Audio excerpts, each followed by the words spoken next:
உறவுகள் அனைவருக்கும் வணக்கம். சர்வதேச போதைப் பொருள் ஒழிப்பு தினம் இன்னைக்கு. முதல்வர் அவர்கள் சென்னையில் பார்த்தீங்கன்னா அதற்காக ஒரு மராத்தான் ஏற்பாடு செய்யப்பட்டு அதில் கலந்து அந்த மராத்தான் ஓட்டத்தை கொடியசைத்து தொடங்கி வைத்து போதைப் பொருள் எதிர்ப்பு சம்பந்தமான சில ஸ்லோகங்களை சொல்லி மக்களை உறுதிமொழி ஏற்க வைத்து அந்த மராத்தானை ஸ்டார்ட் பண்ணி முடிச்சிருக்காங்க. மிக்க நன்றி முதல்வர் அவர்களுக்கு. ஆனால் இதில் ஒரு விஷயம் பார்க்கப்பட வேண்டிய விஷயம் என்னென்னா, இத்தனை வருஷமாக இந்த ட்ரக் போதைப் பொருள் ஒழிப்பு சம்பந்தமாக வருஷம் சர்வதேச அளவிலான இந்த நாள் கொண்டாடப்படுகிறது. இன்றைக்கி இந்த நாள் ஒவ்வொரு வருஷமும் இதுவரை கொண்டாடப்பட்டுக்கிட்டு தான் இருக்குது. ஆனால் போதை கலாச்சாரம் இளைஞர்கள் மத்தியில் நிறுத்தப்பட்டிருக்கா, பழக்கம் ஒழிக்கப்பட்டிருக்கா, சாராய விற்பனை குறைஞ்சிருக்கா அப்படின்னா கிடையாது. சாராய விற்பனை ஆண்டாண்டுக்கு அதிகரிச்சுக்கிட்டு தான் இருக்குது.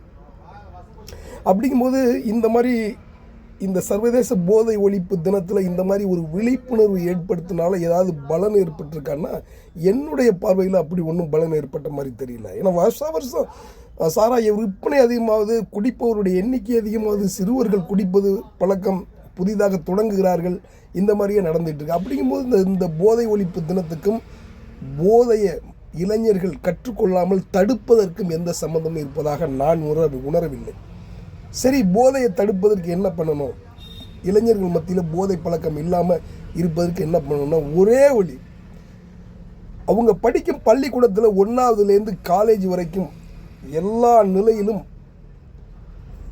ஒவ்வொரு நாளும் ஒரு குறைஞ்சபட்சம் ஒரு பீரியடாவது அவர்கள் சார்ந்த உடல் நலம், அவர்களுடைய மனநலம், அவர்களுடைய பொருளாதாரம், அவர்களுடைய குடும்பம், அவர்களுடைய உடல் கூறு இவற்றை பற்றி அவர்களுக்கு பார்த்தீங்கன்னா டெய்லி ஒரு மணி நேரமாவது போதிக்கணும். என்ன சாப்பிடணும், என்ன உடுத்தணும், ஏன் குளிக்கணும், ஏன் பல்லு விளக்கணும், ஏன் டெய்லி பாத்ரூம் போகிற சூழ்நிலை ஏற்படுது, ஏன் சிறுநீர் போகுது, அதில் என்ன போகுது, நீ என்ன சத்தான பொருள் சாப்பிடணும், உன்னுடைய உடல் ஆரோக்கியமாக இருப்பதற்கு, நல்ல வளர்ச்சி அடைவதற்கு என்ன சாப்பிடணும், நீ போதை ஏன் பயன்படுத்தணும் அல்லது போதை ஏன் பயன்படுத்தக்கூடாது, எதற்கு பயன்படுத்தணும், போதையை நீ உட்கொள்ளும் போது என்ன நிகழுது, உன்னுடைய உடம்புல என்ன மாற்றம் நிகழுது, மனதில் என்ன மாற்றம் எழுது, மூளையில் என்ன மாற்றம் எழுது, அதனால நீ பொருளாதார ரீதியாக எந்த அளவில் பாதிக்கப்படுற, சமூகத்திலேருந்து அதில் எந்த அளவில் நீ வெறுத்து ஒதுக்கப்படுற, உன்னுடைய குடும்பம் எந்த அளவுக்கு அதிலேருந்து நலிவடையுது, இந்த மாதிரி விஷயங்களை அந்த இளைஞனுக்கு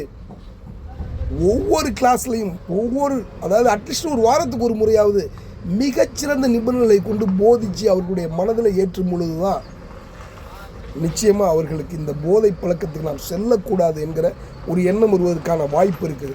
ரெண்டாவது பார்த்திங்கன்னா, இந்த பயிற்சி இந்த போதையை அறிவுரை சொல்கிறதுனால மட்டும் நின்றுமா, அதனாலையும் ஓரளவு நிற்க வாய்ப்பு இருக்குது. இருந்தாலும் இன்னொரு விஷயமும் செஞ்சாகணும்.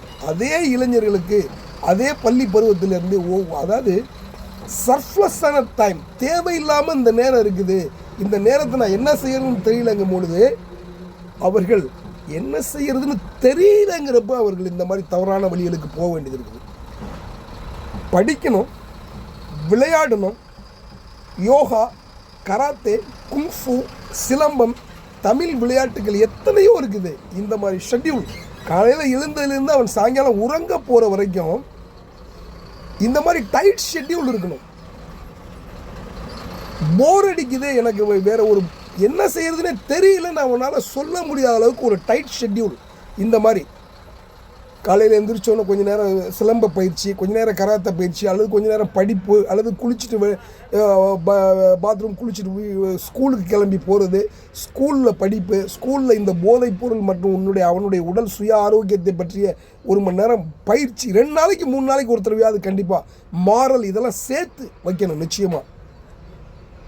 இப்படியெல்லாம் ஸ்கூலு. அதுக்கப்புறம் பார்த்தீங்கன்னா சாயங்காலம் வரைக்கும் படிப்பு, சாயங்காலம் முடிஞ்சால் ஸ்கூலில் கொஞ்சம் நேரம் விளையாட்டு, அல்லது நான் வீட்டில் போயிட்டு இதை விளையாண்டுட்டு வந்தீங்கன்னா நாளைக்கு விளையாண்டு இங்கே வந்தீங்கன்னு ஸ்கூலில் இதில் போட்டி வச்சு இதில் இந்த அளவில் மார்க் எடுத்தால் தான் நீங்கள் அடுத்த கிளாஸுக்கே போக முடியும். அப்படி கொண்டு வரணும்.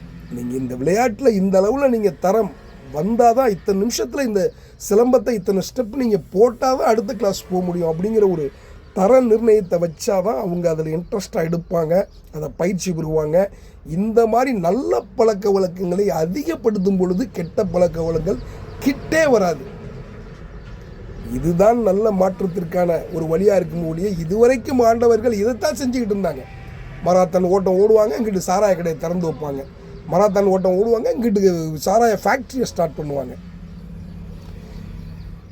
எப்போதும் போல நடக்கிறத நடத்தாமல் எது மாதிரியும் இல்லாத புது மாதிரி ஒரு ஆட்சியை நடத்தி ஒரு முதல்வர் இனி செய்ய வேண்டும் என்பதுதான் நம்முடைய வேண்டுகோள். நன்றி உறவுகளை, மீண்டும் ஒரு காணொலியில் சந்திப்போம். பாருங்கள், பகிருங்கள், பங்களிப்பை கொடுங்கள், சப்ஸ்கிரைப் பண்ணுங்கள், சப்போர்ட் பண்ணுங்கள். நன்றி உறவுகளே.